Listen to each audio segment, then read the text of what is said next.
लेकिन क्या ये कार्रवाई सिंधिया जी पर नहीं होनी चाहिए थी? वो जब यहाँ पर अपने महलों में बैठे हुए थे, जब यहाँ पर लोग जनता त्रस्त थी, यहाँ शासन का ये दोहरा रूप है, दोहरा चरित्र है। अभी कुछ दिनों पहले राज्यसभा सांसद ज्योतिरादित्य सिंधिया कोरोना की दूसरी लहर गुजर जाने के बाद ग्वालियर शहर में आए। इस दौरान एनएसयूआई के कई कार्यकर्ताओं ने मिलकर उनको बेशरम के फूल भी दिए। हालांकि इस तरह के कई सारे विरोध प्रदर्शन तो होते रहते, लेकिन ये मामला तब सामने आया जब एनएसयूआई के नेशनल कोऑर्डिनेटर सचिन द्विवेदी के ऊपर कोरोना प्रोटोकॉल उल्लंघन के ऊपर एक मामला दर्ज कर दिया गया। इस बारे में जानकारी के लिए और इस बारे में बात करने के लिए हमारे स्टूडियो में आज मौजूद हैं नेशनल कोऑर्डिनेटर सचिन द्विवेदी। मेरे साथ है एनएसयूआई के नेशनल कोऑर्डिनेटर सचिन द्विवेदी जी। उनसे हम बात करेंगे और जानते हैं कि किस तरह से ये मामला आगे बढ़ा। सर, पहले तो बहुत बहुत स्वागत है आपका। बहुत बहुत धन्यवाद आपका। ये बताइए कि लोग विरोध कई तरह से करते हैं, लोग फूल देकर भी विरोध करते हैं, लोग पुतले जलाकर भी विरोध करते हैं, लेकिन आपका जो विरोध करने का तरीका था वो अलग था। आपने बेशरम के फूल दिए, तो ये कैसे दिमाग में आया आपके? हमको शांतिपूर्ण तरीके से विरोध करना था। कोरोना चल रहा है, पुतले तो सब जलाते हैं, सब करते हैं, हमको कोई वायलेंस नहीं करना था। शांतिपूर्ण तरीके से अपना एक ज्ञापन दुनिया देती है तो मैंने दिया, एक ज्ञापन दिया, उसमें फूल थे। अब वो बेशरम के थे, ये भी हमको पता है, सबको पता है कि बेशरम के थे, पर लेने वाले का इंटेंशन क्या था ये आपको समझना चाहिए। उनने उस फूल को अपने ऊपर कितना हावी किया, ये उन्होंने हम पर एफआईआर कराई। इसी चीज़ से हमको और आपको समझ में आता है कि वो इस बेशरम नाम से वो कितने तिलमिलाए हुए हैं, क्योंकि ये उन पर अप्लाई करता है, ये सब उनके ऊपर जचता है। बेशरम उनके ऊपर जच रहा है, क्योंकि जब कोरोना काल में वो अपने महल में बैठे थे, लोग यहाँ जो कहते हैं कि हम खुद को अपने आप को यहाँ का राजा बताते हैं, महाराजा बताते हैं, वो जब यहाँ पर अपने महलों में बैठे हुए थे, जब यहाँ पर लोग जनता त्रस्त थी, यहाँ रेमडेसिविर नहीं था, अस्पताल नहीं थे, लोग बिल से परेशान थे। आपने कवरेज भी किया था महेश्वरी हॉस्पिटल का, आपको याद हो लोगों की क्या हालत थी। हर जगह लोग त्रस्त थे, सिर्फ और ये अपने एसी में और महल में आराम कर रहे थे। तो हमने बस यही इनको जताना चाहा कि आप आराम कर रहे थे और अब आकर बेशर्मी से अपनी राजनीति चमकाने यहाँ आए हैं। तो बस एक सादा सा मैसेज था जो जनता तक पहुँचाना था कि आप बेशर्म से कितने तिलमिलाए आप और हम सब समझ रहे हैं। लेकिन जैसे आपने बोला कि आपने सिंधिया जी को बेशरम के फूल दिए, लेकिन सिर्फ सिंधिया जी को ही क्यों दिए? क्योंकि देखा जाए तो कोरोना काल के दौरान ये दूसरी लहर जो आई थी उसमें जो लोकसभा सांसद विवेक नारायण शेजवलकर भी हैं, वो भी आम जनता के बीच में या फिर इस कोरोना काल के दौरान देखे नहीं गए। तो इसमें क्या बोलना है आपका? पर वो अपने इस ताम झाम के साथ नहीं घूम रहे। वो तो उनकी तो आदत है, हमारे सांसद जी चुपचाप डले रहते हैं ना, उनको कोई काम करने से मतलब है, इससे पहले भी नहीं देखे गए। पर उनकी बेशर्मी इस हद तक नहीं गिरी कि वो अपने काफिलों के साथ लोगों के साथ घूमे। ये अपना काफिला लेके लोगों के साथ घूम रहे थे।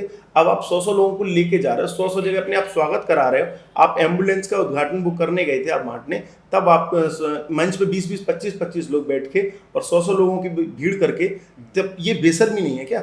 जब जरूरत थी तब आप नहीं थे। अब जब आपको राजनीति में अवसर में आप राजनीति देखने आए हो, तो ये मुझे बेशर्मी लगी। सिर्फ इसलिए ये हमारा मकसद था। ये जो आपके ऊपर कार्रवाई हुई, बेशरम के फूल दिए और ऊपर से आपके ऊपर है ना कोरोना प्रोटोकॉल तोड़ने के भी है ना आरोप लगाए गए, तो ये कितने हद तक सही है? ये तो मैं फिर वही बात दोबारा कहूँगा कि प्रशासन का ये दोहरा रूप है, दोहरा चरित्र है। और ये इनके चश्मे में दो रंग हैं। ये भाजपाइयों को अलग रंग से देखते हैं, हम कांग्रेसी को और आम जनता को अलग रंग से देखते हैं। अगर उन्होंने हम पर कार्रवाई की, कोई दिक्कत नहीं, गांधीवादी लोग हैं, हम पे आप एफआईआर की, आप हमें जेल पहुंचाएंगे, हम उसके लिए तैयार हैं। लेकिन क्या ये कार्रवाई सिंधिया जी पर नहीं होनी चाहिए थी?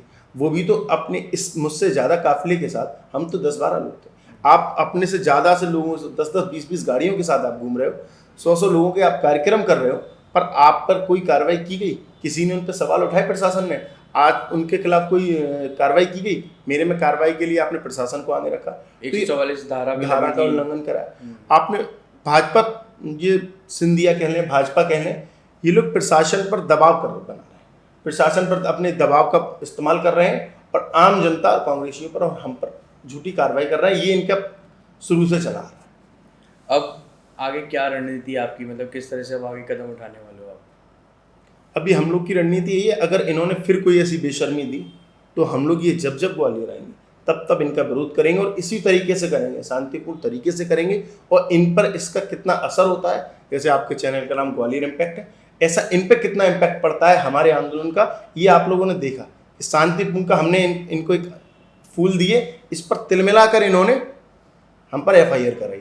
आप समझ रहे कि हमारा कोई भी कार्यक्रम होगा इन पे असर, अगर इनको उसका असर नहीं होता तो ये फूल लेके चले जाती। ये छटपटाहट थी, ये इनके जो इनने जख्म लिए थे उस पर वो था, नमक था इनमें, क्योंकि ये आए नहीं थे कोरोना में, इसलिए ये छटपटा रहे थे।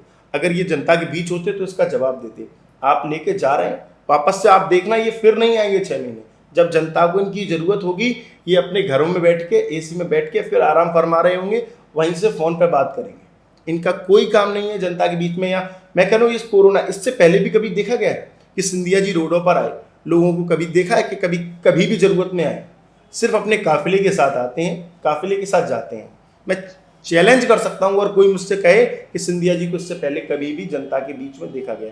वो आदत है महाराज शाही और उनकी तानाशाही, वो उनसे नहीं जा रही।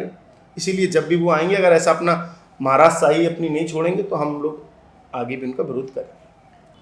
धन्यवाद सचिन जी हमारे स्टूडियो में आने के लिए। आप देखते रहिए ग्वालियर इम्पैक्ट। मैं हूं अभी वर्मा। नमस्कार, धन्यवाद।